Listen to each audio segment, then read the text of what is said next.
तेरे साथ साथ तेरी आइडियोलॉजी को भी खत्म। গাইস এই মুভিতে তোমরা দেখতে পাবে একটা বাবা তার ছোট ছেলেকে নিয়ে তার বার্থডে সেলিব্রেশন করার জন্য যখন তাকে নিয়ে লং ড্রাইভে দূরে যাচ্ছিল, কিন্তু রাস্তায় তারা অ্যাক্সিডেন্টের শিকার হয়। পরে তার মা এসে যখন হসপিটালে জানতে পারে তার বাবা ও ছেলে দুজনেই মারা গেছে, সেই কেসটা তার মা যখন তদন্ত করে সেখানে উঠে আসে, সেখানে তার মা অর্থাৎ মীরা এমন কিছু তথ্য পেয়ে যায় যেটা নিয়ে সেই রিসার্চ করে জানতে পারে এটা নর্মাল অ্যাক্সিডেন্ট ছিল না, এটা ছিল পরিকল্পিতভাবে মার্ডার এবং ডাকাতি। সেই কেসটাই সে তদন্ত করে। লাস্ট কি ফিনিশিং এ কি হয় জানতে হলে ভিডিওটা প্রথম থেকে শেষ পর্যন্ত দেখতে থাকো, আর চ্যানেল নতুন এসে থাকলে সাবস্ক্রাইব করে দিও। মুভি শুরুতে আমরা নিশা আর বিজয় নামে দুই কাপিলকে দেখতে পাই, যারা কিনা তাদের দেশের বাড়িতে কোনো বিয়ের অনুষ্ঠানে যাচ্ছিল, আর সেখানে তাদের গাড়িটা খারাপ হয়ে গেলে নিয়ার বাই সেই বাইপাসের কোনো একটা ছোট্ট গ্যারেজে গিয়ে তাদের গাড়িটা যখন সারাই করছিল, ঠিক সময় তাদের মধ্যে ঝগড়া বেঁধে যায়। আর তখনই বলে বিজয়, তুমি আমার সাথে অন্যায় করছো, তুমি আমার সোনা নিয়ে আমার গাড়িতে রেখে তুমি সেখানে নিয়ে যাচ্ছ, এটা ঠিক না। সেই গ্যারেজের মালিক শুনতে পায়, মানে যে মেকানিক ছিল। তারপরে যখন গাড়িটা স্টার্ট দিয়ে একটু না যেতে যেতেই গাড়িটা ফাঁকা জায়গায় গিয়ে স্টার্ট বন্ধ হয়ে যায়। তারপরেই সেখানে দুটো লোক আসে, তারা দেখতে পেলো এরা বিপদের মধ্যে পড়েছে। তাদের মধ্যে একটা মহিলাও ছিল, যে বলে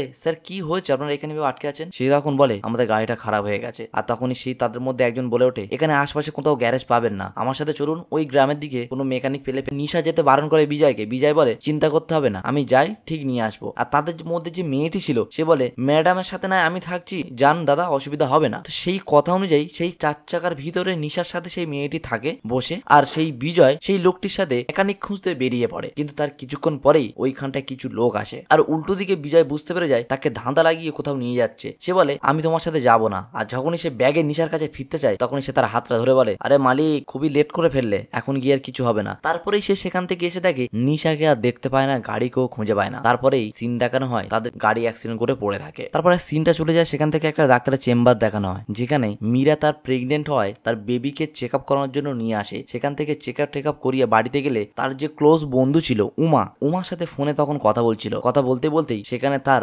বাচ্চার মানে মীরার যে ছেলে ছিল কেবিনের স্কুল ভ্যান আসলে সেখান থেকে কেবিনকে আনতে যায়। অ্যাকচুয়াল তার 2 দিন পরে ছিল কেবিনের বার্থডে, মানে মীরার ছেলের বার্থডে। আর সেই বার্থডে সেলিব্রেশন করার জন্য তাদেরকে একটা বাইরে যাওয়ার প্ল্যান ছিল, কিন্তু মীরা প্রেগনেন্ট হয়, তার ডাক্তার গাড়ি টাড়ি এখানে ওখানে যেতে বারণ করে, তাকে রেস্টে থাকতে বলে, কিন্তু সে তার বাচ্চাকে কোনোভাবেই বোঝাতে পারছিল না। তারপরে আমরা দেখতে পাই কেবিনের বাবা মানে আনন্দ আসে, মানে মীরার হাজবেন্ড আনন্দ বাড়িতে আসলে সেখানেও মীরা সব বিষয়গুলো তাকে খুলে বলে আনন্দকে, যে ডাক্তারবাবু আমার প্রেগনেন্টের এই বিষয় জানার পর আমাকে রেস্টে থাকতে বলেছে, আর আমাকে লং ড্রাইভে যেতেও বারণ করেছে। সব বিষয়গুলো আনন্দকে বললে আনন্দ তার ছেলেকে বোঝানোর চেষ্টা করা সত্ত্বেও সে ব্যর্থ হয়। তারপরে তারা দুজনের মধ্যে সিদ্ধান্ত নেওয়া হয় যে সেই ট্রিপে যে মানে সেই ভ্রমণে যাবে, কিন্তু সেখানে মীরা যাবে না, তাদের দুই বাপ বেটাকে পাঠাচ্ছে, আর তাদের সাথে তাদের রাস্তার মাঝখানে তাদের সাথে মিট করে নেবে উমা আর তার হাজবেন্ড প্রশান্ত। সেটা মীরা ফোন করে উমাকে সব বিষয়গুলো খুলে বলে। তখনই উমা বলে আমি যাচ্ছি একটাই কারণে, ওই তোর ছেলে কেবিন আসতে বলেই যাচ্ছি, নাহলে আমার কিন্তু প্রশান্তের সাথে যাওয়ার কোনো প্রয়োজন নেই। মানে উমার হাজবেন্ড ছিল প্রশান্ত। ভাই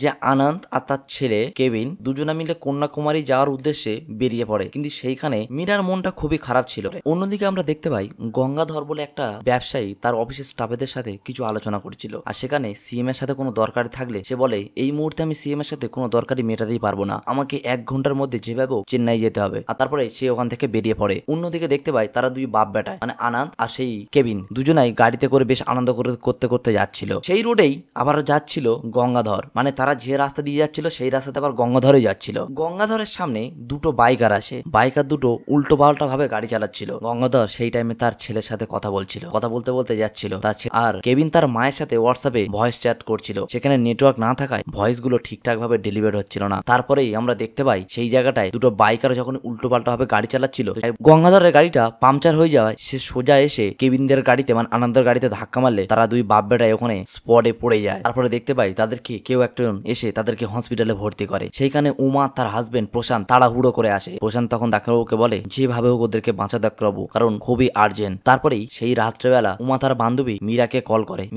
করে বলে যেভাবে হোক তাড়াহুড়ো করে তুই এই জায়গায় তাড়াতাড়ি আয়, কারণ ওদের খুবই বিপদ আছে। কিন্তু সে বলতে চায় না যে তারা অলরেডি মারা গেছে। তাড়াহুড়ো করে সে তার বাচ্চার আর বরের টেনশনে সেই প্রেগনেন্ট অবস্থায় সে গাড়ি চালিয়ে সেই হসপিটালে আসে। কিন্তু সেইখানে আসার পর ডাক্তারবাবুর কাছ থেকে যখনই শুনে তার বাবা ছেলে দুজনেই মারা গেছে, সেখানে সে অজ্ঞান অবস্থায় হয়ে পড়ে যায়। তারপরে সেখান থেকে সিন চলে যায় একটা কলেজ দেখানো হয়। কলেজে প্রিয়া নামক একটা মেয়ে প্রফেসরের ছক মারছিল, কিন্তু প্রফেসরের নাম ছিল মায়া। যে প্রফেসর ছিল সে কিন্তু কারোর দিকে তাকাতোই না, মেয়েদের থেকে সবসময় দূরে থাকতো। আর প্রিয়া তার বান্ধবীদের কাছে আলোচনা করে একে আমার চাই, আর আমি একে যেভাবে হোক আমার জালে ফাঁসাবো। কারণ প্রিয়া অলরেডি সেই প্রফেসর মায়াকে ভালোবাসতে শুরু করেছিল। তারপরে দেখতে পাই মায়ার কলেজের থেকে অনেকটা দূরে তার বাড়ি ছিল, মানে প্রফেসর মায়ার। সে বাসে করে যখনই সেখানে নামে, সেখানে তার একটা খুব ক্লোজ বন্ধু ছিল, যে কিনা পড়াশোনা জানতো না কিন্তু নিজের বন্ধুর জন্য জীবন দিত। সে তার জন্য সাইকেল নিয়ে ওয়েট করতে থাকে আর সাইকেল চড়িয়ে চড়িয়ে তাকে বাড়িতে দিয়ে আসে। কিন্তু মায়া বাড়িতে যাওয়ার পর দেখতে পায় তার যে আরো 3 ভাই বোন ছিল, তার বাবার সাথে তারা ঝামেলা করছে, সেখানে সম্পত্তি নিয়ে ভাগাভাগি চলছে। আর তার মধ্যে একজন বলে, তুমি তো তোমার সব টাকা ওই ছোট ছেলের পিছনে উড়িয়ে দিচ্ছ,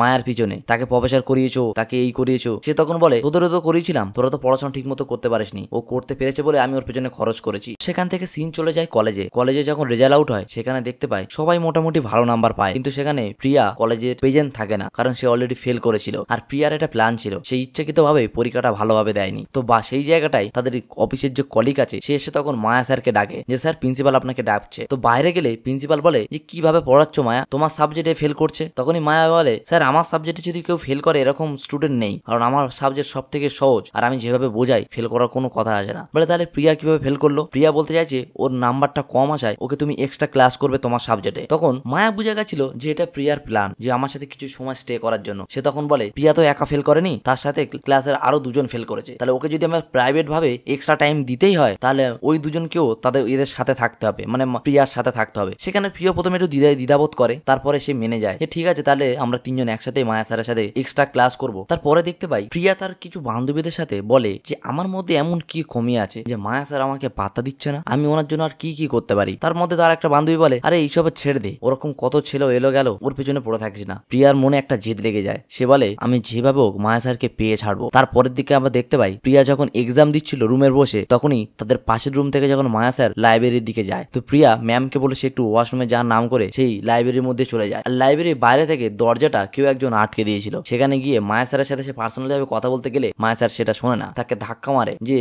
তুমি হলে একটা স্টুডেন্ট আর আমি হলাম তোমার শিক্ষক, সেক্ষেত্রে আমাদের দুজনের মধ্যে এটা হতে পারে না। সে তাড়াহুড়ো করে কোথাও বেরোতে গেলে দেখতে পায় বাইরে থেকে গেটটা লক করা ছিল, কিন্তু সে তার কথাগুলো শোনার পরেও তাকে রিজেক্ট করে দেয়। তাড়াহুড়ো করে সে যখন তার উপরে রাগ ঝাল দেখিয়ে যখনই গেটটা কেউ খোলে, যখনই মায়া স্যার সেখান থেকে বেরিয়ে যায়, অলরেডি সেই গেটের সামনে অনেক লোকজন জড়ো হয়ে যায়। তারপরে সেখান থেকে দেখতে পাই প্রিয়া কাঁদতে কাঁদতে সেই রুম থেকে বার হয়। তারপরেই সেখানে কলেজের একটা মিটিং ডাকা হয়, যেখানে প্রিয়া মায়া স্যারের নামে বাজে মন্তব্য করে তাকে বলে যে এই নিয়ে আমার সাথে খারাপ ব্যবহার করেছে। তারপরে সেখান থেকে মায়া স্যারকে কাজে থেকে তাড়িয়ে দিয়ে তাকে পুলিশের হাতে তুলে দেওয়া হয়। তারপরে আমরা দেখতে পাই মায়া স্যারের যে বাবা ছিল কিছু টাকা মহাজনদের কাছ থেকে ধার করে নিয়ে থানায় দিয়ে সেখান থেকে তার ছেলেকে ছাড়ায়। একদিকে মীরা হসপিটালের বেডে বসে বসে তার বাচ্চার তার স্বামীর কথা মনে করছে, আর অন্যদিকে সেই প্রফেসর মায়া তার বাবা জেল থেকে বার করে, মানে থানায় থেকে নিয়ে আসার পর বিভিন্ন মন্দিরে সব জায়গায় নিয়ে যাচ্ছে যাতে তার ছেলে ঠিকঠাক ভাবে আবার ফিরে আসতে পারে, কারণ সে মেন্টালিটি ভাবে ভীষণ ভেঙে পড়েছে। তো পরপর 2টো সিন দেখানো হয়, একদিকে মায়া তার চাকরি হারায়, তার বাবার টাকা নষ্ট হয়, অন্যদিকে মীরা তার স্বামীকে হারায়, তার ছেলেকে হারায়। তারপর সিন আমরা দেখতে পাই মীরার যে বান্ধবী ছিল উমা, সে উমার কাছে একটা হেল্প চায় যে উমা তুই লাস্টবারের মতো আমার একটা হেল্প কর। সে বলে এইভাবে বলিস না, তোর কি দরকার বল। তারপরে দেখতে পাই উমা আর মীরা দুজনে মিলে যে জায়গাটা কার অ্যাক্সিডেন্ট হয়েছিল তার স্বামীর আনন্দের, সেই জায়গাটা গিয়ে সে একটা ফুল দেয়, মানে যেখানে তার বডি ফডি পড়েছিল অ্যাক্সিডেন্টটা ঘটেছিল সেই জায়গাটা মীরা গিয়ে একটা গোলাপ ফুল দেয়, আর সেখান থেকে তার ছেলের কয়েকটা জিনিস খুঁজে পায়। তারপরে ওখানে বৃষ্টি আসলে তাড়াহুড়ো করে তাদের গাড়িতে তারা ওঠে, তারপরে তাদের গাড়িটা স্টার্ট হয় না, কিন্তু সেই জায়গায় পাশের গ্রাম থেকে একটা মেয়ে এসে বলে দিদি তোমরা কি সমস্যায় পড়েছো? বলে কোনো চাপ নেই, আমার বাড়ি পাশেই, যদি চাও তো আমার বাড়িতে গিয়ে তোমরা থাকতে পারো। তারপরে দেখতে পাই সেই মীরা আর উমাকে নিয়ে সেই মেয়েরা তাদের বাড়িতে যায়। তার বাবা মা খুবই ভালো লোক ছিল, কিন্তু সেই জায়গাটায় তারা চা খেতে খেতে তার বাবা তাকে যে কেঁদে ফেলে, বলে মা শুধু তোদের বলে না, এখানে অনেক পরিবার চলে গেছে, আমার চোখের সামনে অ্যাক্সিডেন্ট হয়ে তারা সব মারা গেছে। তারপরে দেখতে পাই তারা তাদের বাড়িতে একদিন স্টে করে তাদের রিকোয়েস্টে। রাত্রেবেলায় মীরা তার স্বামীর স্বপ্ন দেখে, সে স্বপ্ন দেখার পর তার মনে খটকা লাগলে সে আবার উঠে সেই রাত্রেবেলা যে জায়গাটা অ্যাক্সিডেন্ট ঘটনা ঘটেছিল সেই জায়গাটা যাওয়ার উদ্দেশ্যে একা আবার মীরা বেরিয়ে পড়ে। অন্যদিকে আমরা দেখতে পাই একটা পেট্রোল পাম্পে একটা 4 চাকা রেড কালারের গাড়ি যখন পেট্রোল ভরাতে এসেছিল, কিন্তু সে পেট্রোল দিতে দিতে ফোনে কথা বলছিল যে মালিক টাকা আমার গাড়ির মধ্যে আছে, তুমি শুধু কাস্টমারকে রেডি রাখো। কিন্তু সে যখন তেল ভরে চলে যায়, তারপর দেখতে পারি পেট্রোল পাম্পের সেই কর্মী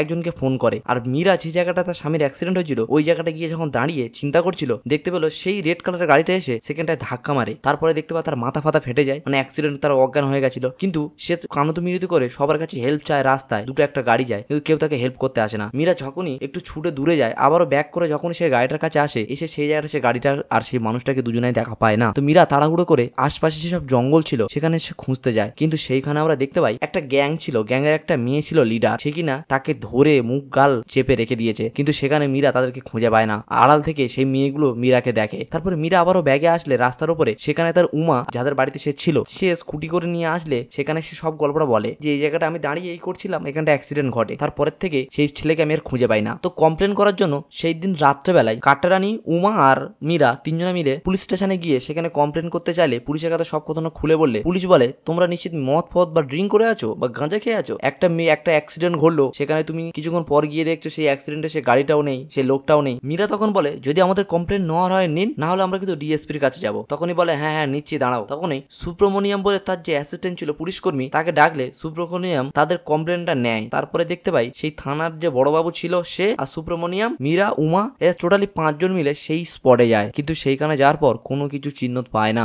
বড়বাবু তার মীরার উপরে রাগ জাল দেখিয়ে বলে শুধু আমাদের সময় নষ্ট করার জন্য রাত্রেবেলা ডেকে এনেছো, এখানে কোনো প্রমাণই নেই। কিন্তু সুব্রমণিয়াম তার মনে একটু হলেও ছিল যে চিন্তা ভাবনা ছিল এই মেয়েগুলো হয়তো সত্যি কথা বলছে। যে জায়গাটা গাড়িটা এসে ধাক্কা মেরেছিল সেই জায়গাটায় সুব্রমণিয়াম হাত দিয়ে ঘষলে দেখতে পায় সেখানে তার হাতে লাল কালারের দাগ, মানে গাড়ির দাগ। কিন্তু পরে মীরাকে জিজ্ঞাসা করলে যে গাড়িটা কি লাল কালারের ছিল, মীরা তখন বলে হ্যাঁ গাড়িটা লাল কালারের ছিল। সেখান থেকে সিন দেখানো হয় যে গ্যাং এর লিডার ছিল যারা এই ডাকাতি গুলো করতো, অ্যাক্সিডেন্ট গুলো করাতো, তাদের যে সেই মেয়ে লিডার, সেখানে একজন তার কাছে ক্ষমা চায় যে দিদি এরকম ভুল আমার নেক্সট টাইম আর হবে না। আমি বুঝতে পারিনি ওই মেয়েটা কোথা থেকে চলে এলো, মানে মীরার কথা বলছে। ওই যে অ্যাক্সিডেন্টটা ঘটিয়েছিল তো মীরা সেটা জানতে পেরে গেছিল, ওই জন্য ফলো করেছিল। তো সেই কারণে ওর উপর সন্দেহ হয় সেই গ্যাং এর লিডার যে মেয়েটি ছিল সে তাকে ওখানে মেরে দেয়। আর দেখতে পাই সেই 4 চাকাটাকেও জ্বালিয়ে দেয়। তারপরে মীরা তার পরের দিন সকালে সেই জায়গাটা এসে তার গাড়িটা রাখে এবং ব্রিজের উপর থেকে দাঁড়িয়ে চিন্তা করতে থাকে যে এটা কোনো অ্যাক্সিডেন্ট ঘটনা না, এটার পেছনে কারোর না কারোর হাত আছে আর এটা করানো হচ্ছে। তারপরের সিন দেখানো হয় মায়াকে। মায়া খাওয়া দাওয়া বাদ দিয়ে একটা গাছতলায় এসে বসে থাকলে তার বন্ধু আর তার বাবা তার জন্য ভাত বাড়ির থেকে বয়ে এনে তাকে বোঝায় যে বাবা লাইভ অ্যাক্সিডেন্ট এরকম অনেক ঘটনা ঘটবে, তা বলে নিজেকে থামিয়ে দিলে হবে না। তার বাবা তার সঙ্গে সবসময় মোটিভেশন দিত। আর তার বন্ধু বলে তুই এত কিছু কষ্ট পাওয়ার থেকে তুই কিন্তু একটা কাজ করতে পারতিস, ওই মেয়েটাকে মেরে তুই জেলে গেলে এর থেকে মনে হয় ভালো থাকতিস। তো সেখানে এরকম কথা তার বন্ধু বললে তার বাবা তাকে দুচ্ছেই বলে তাড়িয়ে দেয়। তার বাবা তাকে বোঝায় যেটুকু সম্পত্তি ছিল বেচে কিনে তার ছেলের পিছনে লাগিয়েছিল যাতে ছেলে একটা ভালো জায়গায় যেতে পারে। তারপরে দেখতে পাই একদিন মায়ার বন্ধু হঠাৎই সাইকেল নিয়ে তাদের বাড়িতে আসলে তাকে বলে কোনো কথা বলতে হবে না, তুই আমার সাথে আয়, তোকে আমি একটা জায়গায় নিয়ে যাচ্ছি। তারপর দেখতে পাই তাদের গ্রামের পাশে একটা কলেজ উদ্বোধন হয় যেখানে প্রফেসর লাগবে। সেই ভ্যাকান্সিটা একমাত্র তাকে 10 লাখ টাকা দিতে বলে, মানে মন্ত্রীর চেলা ছিল, বলে আমি মন্ত্রী বলে কাজটা করিয়ে দিতে পারি, তার জন্য কিন্তু 10 লাখ টাকা প্রয়োজন, দিতে পারলে কাজটা হবে। কিন্তু সেইখানে মায়া কোনো রিয়াকশন না দিয়ে চলে যায়। আর যেতে যেতে তার বন্ধুকে উল্টো পাল্টা বলে আমি আগে জানলাম এখানে আসতাম না যে টাকা দিতে হবে। কিন্তু পরে মায়ের বন্ধু মায়াকে বোঝালে যে দেখ চাকরিটা তো হয়ে যাবে, তারপরে তো তুই টাকা ফের রিটার্ন পেয়ে যাবি কাজ করে। তো সেইখানে দেখতে পাই তার বাবার কাছে বললে তার বাবা ডিসিশন নেয় তার সম্পত্তি বলে কিছুই ছিল না, লাস্ট ফিনিশিং তার বাড়ি, সে বাড়িটা বন্ধক রাখতে চায়। কিন্তু যে বন্ধক নেবে সেইখানে বন্ধক নেওয়ার টাইমে তার 3 ভাই বোনও আসে তার সাথে, যারা অলরেডি টাকা পেত, মানে এর আগে যে চাকরিটা মায়া পেয়েছিল, পড়াশোনা করিয়েছিল, সেই সব টাকা তার বাবা একগোলা দেনা হয়ে গেছিল। তারাও এসে হামলা করে যে আমরা বাড়িটা বিক্রি হতে দেবো না। কিন্তু মায়া হাত জোর করে রিকোয়েস্ট করে তার বাবা তারা কোন রকম ভাবে তাদেরকে বোঝায়। আর তারপরে তার বাড়িটা ফের বন্ধক রাখে 10 লাখ টাকায়। সেই টাকাটা নিয়ে সেই চাকরিটা পাওয়ার জন্য সে মন্ত্রীর কাছে যায়। মন্ত্রীর কাছে টাকা দিয়ে বাড়িতে আসার পর সে তার মতো প্রিপারেশন নিচ্ছিল যে কিভাবে পরীক্ষায় পাশ করা যায়। তারপরে কিছুদিন পরেই শুনতে পায় সেই মন্ত্রী আর নেই, সে মারা গেছে। সেখানে গেলে মন্ত্রীর চেলা বলে তোমার চিন্তা করতে হবে না, কতটা কি করা যায় আমি দেখছি, সেই হিসেবে ওপর লেভেলে কথা চালাচ্ছি। কিন্তু এইভাবে কয়েকটা দিন কেটে গেলে মায়া আবারও সেই মন্ত্রীর বাড়িতে গেলে মন্ত্রীর যে পিয়ে ছিল সে বলে নতুন মন্ত্রী এসছে, চাকরি পেতে গেলে হয়তো আবারও টাকা দিতে হবে। সেখানে এই কথা শুনলেই মায়া রেগে গিয়ে তাকে মারতে থাকে, বলে চাকরি পেতে হলে টাকা দিতে হবে, না হলে যাও। কিন্তু মায়া তখন অলরেডি বুঝে গেছিল সে বরবাদ হয়ে গেছে, তার কাছে দেওয়ার মতন আর কোনো সামর্থ্য ছিল না। মায়া বাড়িতে এসে কাঁদতে কাঁদতে তার বাবার কাছে বলে যে বাবা আবারও আমার সাথে ধোঁকাগিরি হয়েছে, আবারও আমি হেরে গেলাম, আর মনে হয় আমি বাঁচবো না। বলে আবারও আমাদের টাকাটা চিট হয়েছে, সে মন্ত্রীর কাছে মারা আর এই ঘটনা। তার বাবা পুরো শক হয়ে যায়। তার বাবা চিন্তা করতে করতে রাস্তা দিয়ে যেতে যেতে একটা গাছের নিচে দাঁড়িয়ে লাস্ট ফিনিশিং তার বাবার হাতে কোনো রাস্তা না থাকায় সেই বাবা গলায় দড়ি দিয়ে সেই গাছের ওখানটায় বাবা মারা যায়। এইটা দেখার পর তার বাবা এই ঘটনায় সে ভীষণ ভেঙে পড়ে। সে যখন বাবার কাছা নিয়ে বাড়িতে ফেরে তখনই তার ভাইরা তার বাড়িতে ঢুকতে দেয় না, যে জন্য বাবা সব সম্পত্তি হারিয়েছে, বাবা দেনা করেছে, বাবা মারাও গেছে, তার এর মতন ছেলে এখানে লাগবে না। সে তাকে বাড়ির থেকে তার দাদারা বার করে দিলে তার বন্ধু একমাত্র তার আশ্রয় ছিল। সে বন্ধু ছিল বন্ধু আর বন্ধুর দাদু, তার বাড়িতে গিয়ে সে কোন রকম ভাবে ওঠে। তারপরেই দেখতে পায় সেও যখন আর নিজেকে কন্ট্রোল করতে না পারে তখনই সেও একদিন সাইকেল নিয়ে যেতে যেতে তার কাছে লাস্ট ফিনিশিং এসেছিল, মরা ছাড়া তার কোনো রাস্তা নেই। কারণ বাবা যেসব দেনদার লোকেরা ছিল মহাজনেরা তাকে খুঁজছিল তার টাকাটা নেওয়ার জন্য। সেই জায়গাটা সে যখন একটা লরি দেখতে পেল, লরির সামনে গিয়ে দাঁড়িয়ে যায় যাতে তার মৃত্যুটা হয়। কিন্তু সেইখানটায় দেখানো হয় একটা অ্যাক্সিডেন্ট ঘটে, কিন্তু কি সেটা দেখানো হয় না। আবারও সিন দেখানো হয় মীরার। এই অ্যাডভান্সের যুগে 4 চাকার অ্যাক্সিডেন্ট সব জায়গায় দিনের পর দিন কম হতে থাকছে, কিন্তু এই যে পার্টিকুলার জোন, যে জোনে তার স্বামী অ্যাক্সিডেন্ট করেছে, ওই জোনটায় পার্টিকুলার ভাবে দিনের পর দিন অ্যাক্সিডেন্টের সংখ্যা বেড়েই চলেছে। সে সেই সেই জায়গাটায় গিয়ে দেখতে পায় 7টা মানে কবরস্থান আছে যারা কিনা পার্টিকুলার ভাবে ওইখানেই মরেছে। তাদের প্রথমে বাড়ি ভিজিট করলে প্রথমটা জানতে পায় যে তার ছেলে গাড়িতে করে কোনো সোনা দানা নিয়ে যাচ্ছিল, যে কারণে তার ছেলের অ্যাক্সিডেন্ট হয়েছে। পরেরটা জানতে পায় যে তার একটা গ্রামে গেলে সেখানে বলে যে ম্যাডাম আমার স্বামী খুব ভালো গাড়ি চালাতো, দীর্ঘ 15 বছরে তার কোনোদিন অ্যাক্সিডেন্ট হয়নি, কিন্তু ওই দিন ওর অ্যাক্সিডেন্ট হয়েছে এটা কেউ মানতে পারছিল না, কারণ সে যত মারা গেছে তাদের বাড়ি সব ভিজিট করে যখন কোয়ারি করছে আস্তে আস্তে তার কাছে যেন ক্লিয়ার হয়ে আসছে যে এগুলো অ্যাক্সিডেন্টই না, এগুলো সব ঘটানো হচ্ছে। তারপরে দেখতে পাই মীরা পুলিশ স্টেশনে আসলে সেখানে গঙ্গাধরের ছেলে আসে, সেখানে তার ছেলে কিছু টাকা দিতে চাইলে মীরা সে টাকাটা নেয় না। মীরা তার কাছে রিকোয়েস্ট করে বলে তুমি আমার কাছে একটা কথা দাও, টাকা তো লাগবে না, তুমি কোনোদিনও ড্রিঙ্ক করে গাড়ি চালাবে না। সেখান থেকে এই কথাটা বলে মীরা উঠে বাইরে চলে আসলে গঙ্গাধরের ছেলে এসে বলে দেখো তোমাকে একটা কথা বলি, আমার বাবা ড্রিঙ্ক করে ঠিকই কথা, কিন্তু আমার বাবা সেদিনকে ড্রিঙ্ক করেনি। আমি এটা ওই টাইমে বাবা আমার সাথে কথা বলছিল, আর ওই টাইমে বাবার সেই দিনেই বাবার অ্যানিভার্সারি ছিল, আমার মাকে আমার বাবা খুবই ভালোবাসতো, তো বাবা পার্টিকুলার ভাবে ওই দিনটায় বাবা ড্রিঙ্ক করে না। কিন্তু মীরা বলে তোমার বাবার শরীরের মধ্যে কিন্তু অধিক মাত্রায় অ্যালকোহল পাওয়া গেছে, তাহলে এটা কি মিথ্যে? গঙ্গাধরের ছেলে বলে এটা মিথ্যে কি সত্যি আমি জানি না, হয়তো পোস্টমর্টম রিপোর্ট অনুযায়ী এটা সত্যি, কিন্তু আমার দৃঢ় বিশ্বাস আমার বাবা সেদিনকে ড্রিঙ্ক করেনি। মীরার যেন সবকিছু একটা গোলমাল লাগছে আর পিছনে যেন কিছু একটা লুকিয়ে আছে। গাইস এর পরের সিনে কি হয় দেখতে হলে চ্যানেলটা কিন্তু সাবস্ক্রাইব করে রেখো, এর নেক্সট পার্ট আমি চ্যানেলে আপলোড করে দেবো, চ্যানেলে ভিজিট করে দেখে নিও।